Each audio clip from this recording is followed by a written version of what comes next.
je vous ai lu ce petit passage de Sioran, je reviens sur cela, ce qu'il dit à la fin, après qu'il a regretté d'avoir écrit des livres que des journalistes peuvent lire.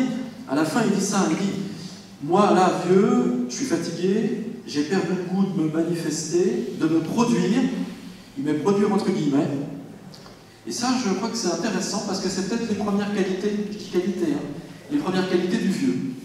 La première qualité du vieux, c'est ça, c'est qu'il est fatigué. Et l'autre qualité, c'est qu'il ne veut plus être dans la manifestation, il ne veut plus être dans la production, mais entre guillemets, dans l'autoproduction. Au fond, on pourrait dire que le vieux, d'après ce que nous en dit Sioran, qui commence à être concerné par la chose, le vieux, ce qui va le caractériser en propre, ben, c'est que, pour le dire au fond en un mot, hein, manque d'énergie, veut plus produire, veut plus manifester. Au fond, il n'a pas sa place dans le champ de la production, tout simplement.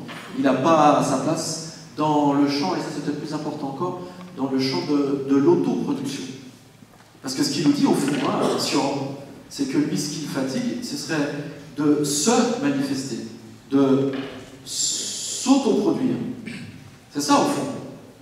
À la rigueur, on peut peut-être comprendre qu'un vieux, il n'arrive plus à produire et qu'il aille en retraite. Ça, on peut l'entendre. D'ailleurs, le senior, il est représenté en train de faire du surf à la plage, il s'éclate, il court avec son dentier qui tient, tout ça.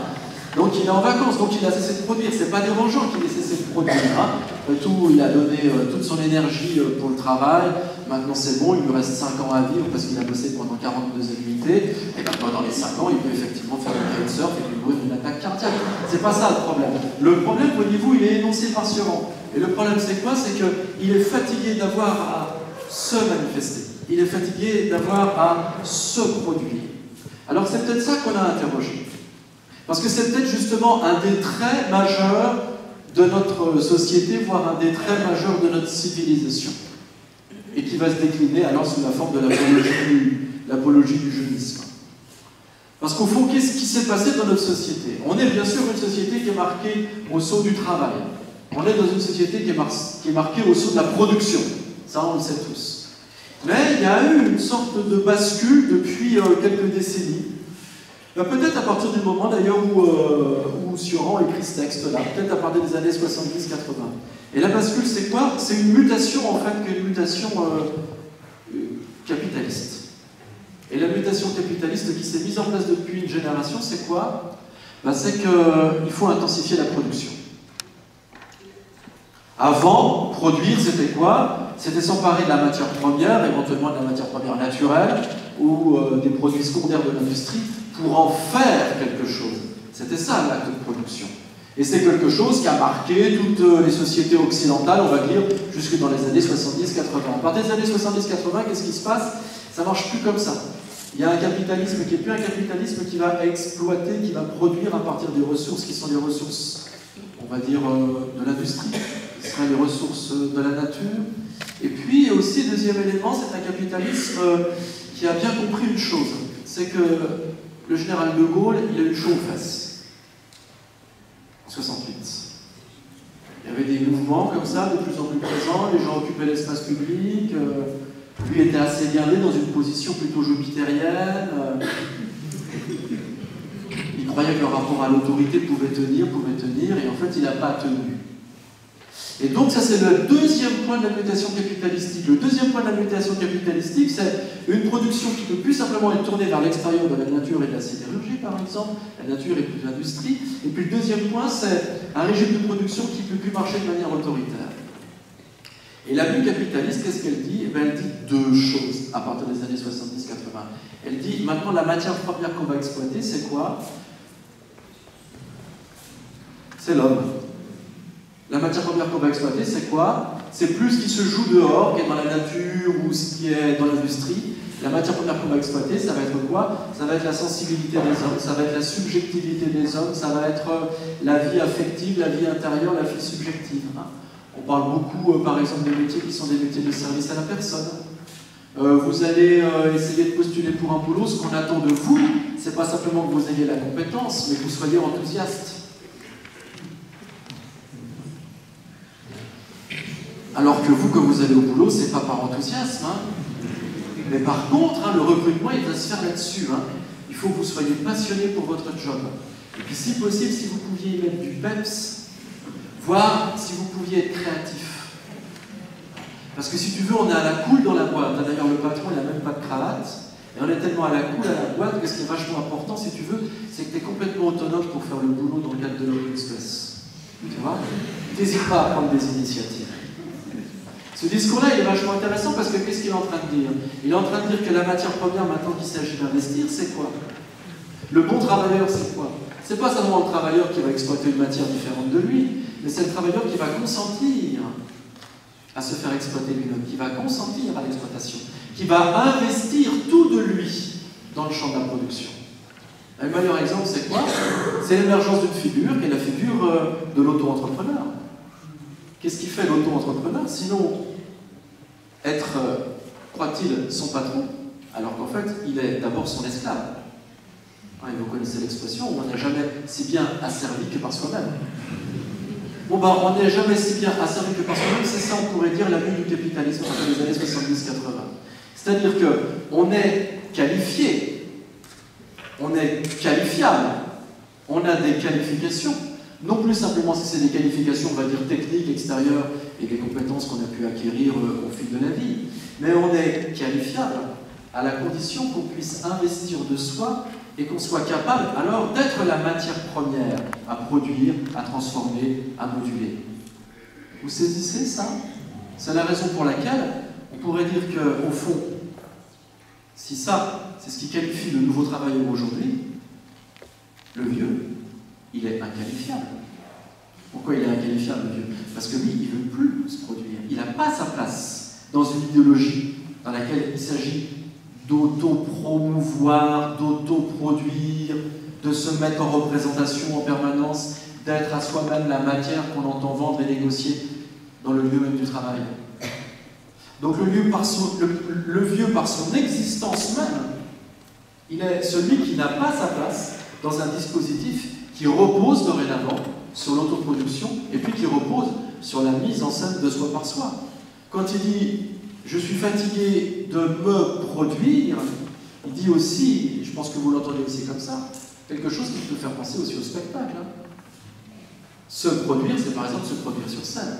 Et effectivement, à partir de la période où M. Aron écrit, il se rend compte qu'il est disqualifié, qu'il est inqualifiable. Parce que justement, il n'est pas celui qui peut faire acte de présence comme spectacle dans une société spectaculaire marchande qui entend donner une valeur à quelqu'un pourvu que cette valeur soit une valeur qui existe comme une image, qui existe comme un spectacle.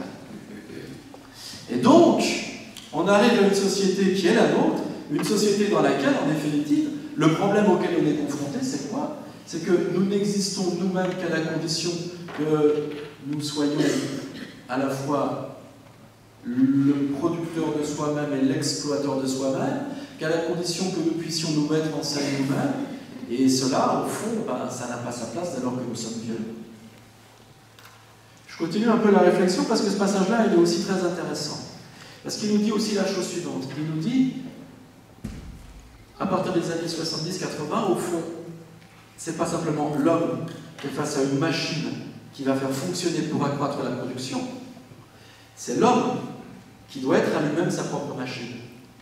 C'est l'homme qui doit se faire fonctionner lui-même selon les critères de la machine. C'est-à-dire qu'il ne s'agit pas simplement de dire que, bon, il faut que je m'autoproduise, mais il s'agit de dire qu'il faut que j'intègre les règles qui sont les règles de la production, de la mécanisation de la production, du Fordisme dans la sphère de la production. Il faut que tout ça, je l'intègre en moi. Il faut moi-même que je fonctionne. Il ne s'agit plus que j'existe, il ne s'agit plus que j'existe, il s'agit que je fonctionne. Si je suis mesuré dans ma vie intime, dans ma vie intérieure, dans le spectacle que je lui donne au quotidien comme étant celui qui est l'objet de sa propre production, il faut sans cesse que je fonctionne. Il ne s'agit plus que j'existe.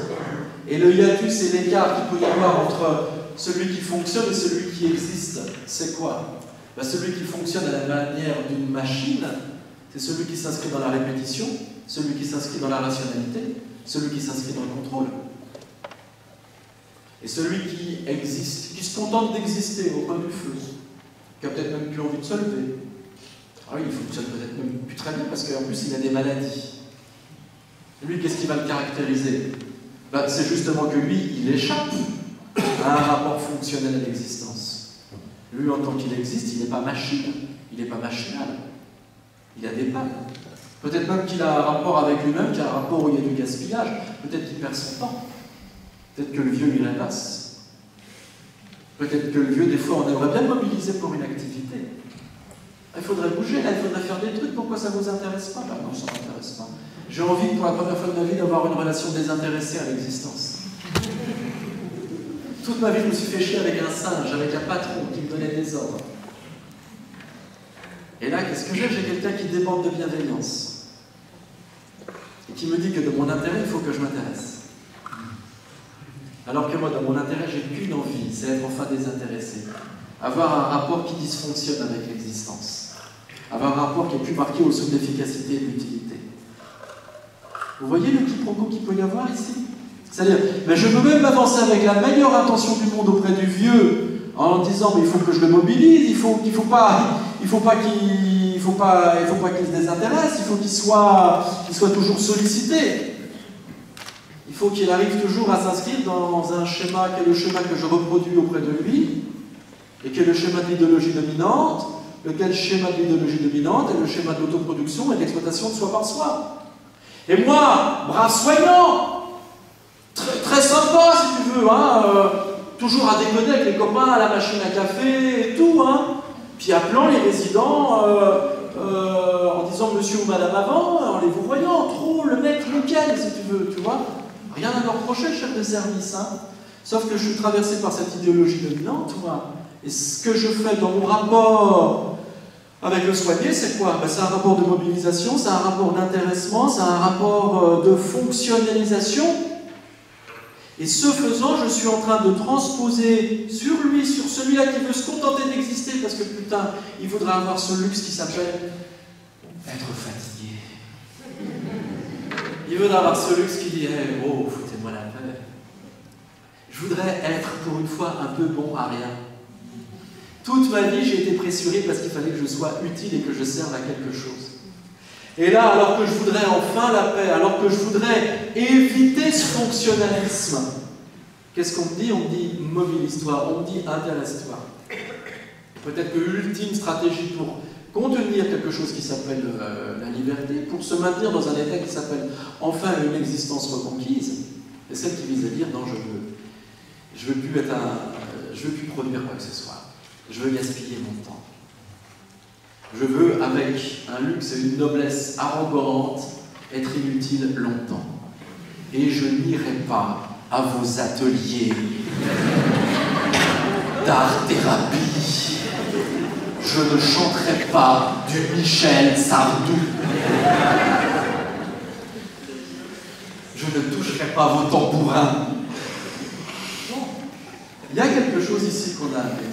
Et il me semble que ça a été énoncé par Sioran qui dit, moi, en tant que vieux, je revendique le droit à la fatigue. Et bien sûr, c'est difficilement audible dans une société qui, comme la nôtre, est une société qui vise à considérer que chaque individu doit aller puiser en lui les forces suffisantes qui doivent être convertibles en matière à exploiter, en matière à convertir en énergie. Ça va ce premier point, proposition?